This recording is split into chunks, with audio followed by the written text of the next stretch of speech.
Bonjour, bonsoir, bienvenue dans votre journal sur la chaîne Juno 7. Une balle perdue a coûté la vie à Zami Wanderson, jeune TikToker de 19 ans et espoir du basketball haïtien. Connu sous le nom de WZ12, il a été mortellement touché lors d'une manifestation de professeurs à Delma 83 devant un bureau du ministère de l'Éducation nationale. Selon nos informations, un agent de sécurité aurait tiré pour disperser la foule et le projectile a atteint Zami à l'estomac. Transporté d'urgence, il n'a pas eu le temps d'être admis à l'hôpital. Ancien élève du Collège Canado haïtien, il venait d'achever son cycle secondaire et attendait les résultats des examens officiels. Sa mort provoque une vive émotion. La Fédération haïtienne de basketball lui a rendu hommage et exigé justice. Dans l'actualité sportive, les Grenadiers connaissent désormais le calendrier complet de leur éliminatoire pour la Coupe du Monde 2026.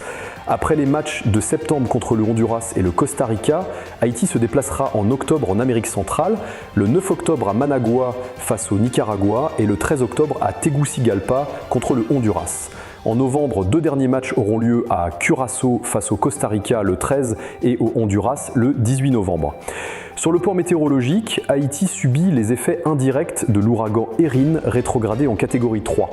Les départements du sud, du sud-est des Nippes, de la Grande-Anse, de l'ouest et de l'Artibonite sont menacés par de fortes pluies et des orages.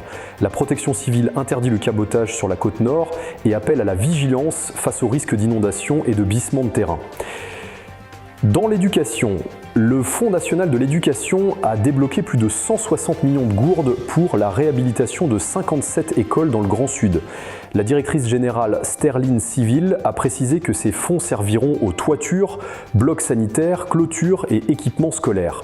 Un protocole d'accord impose aux bénéficiaires une gestion transparente sous peine de sanctions de l'ULCC. Toujours dans l'éducation, le MENFP rappelle l'interdiction d'octroyer des diplômes universitaires par la validation des acquis de l'expérience professionnelle. Après un cas constaté à l'ISS EPJ University, le ministère a interdit toutes ses activités académiques et administratives, réaffirmant que les diplômes de licence, master et doctorat doivent être délivrés uniquement par des institutions reconnues. Sur le plan sécuritaire, l'inspecteur général Justin Marc a été installé comme nouveau directeur central de la police judiciaire.